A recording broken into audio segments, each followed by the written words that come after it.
BOD and COD. What are they all about? Chemical oxygen demand, or COD, tells us the size of the total organic pollution. The biological oxygen demand, or BOD, on the other hand, tells which part of it can actually be removed in the treatment plant.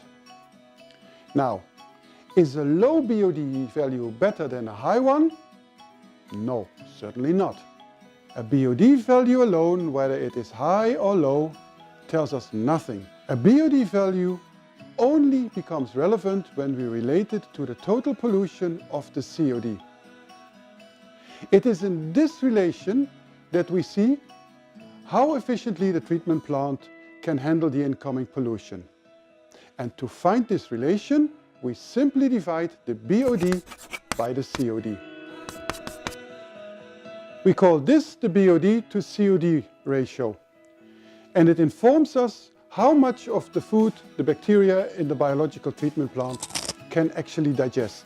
A low BOD value here is quite problematic, as the example will show you. A BOD of 200 is divided by a COD of 1000, and the ratio is 0.2. And this means that the bacteria can only handle 20% of all the pollutant. In other words, 80% of the pollution remains untreated. In extreme cases, a low BOD means that the bacteria have actually died from food poisoning. The BOD value is low simply because the bacteria no longer breathe. In this example, it's the opposite. At the ratio of 0.8, we see that the bacteria have been able to handle 80% of the food offered to them without feeling bad.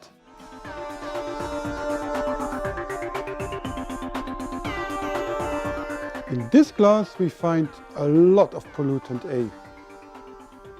It seems to have a very high COD. In this glass we find much less of the same pollutant. It has a much lower COD.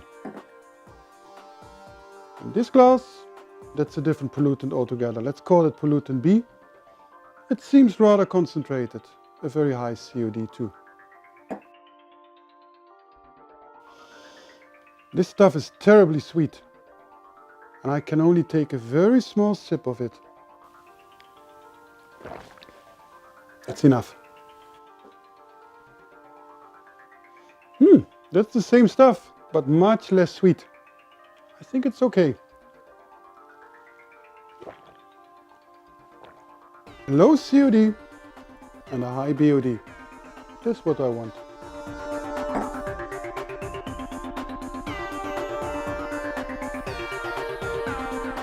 But this is best.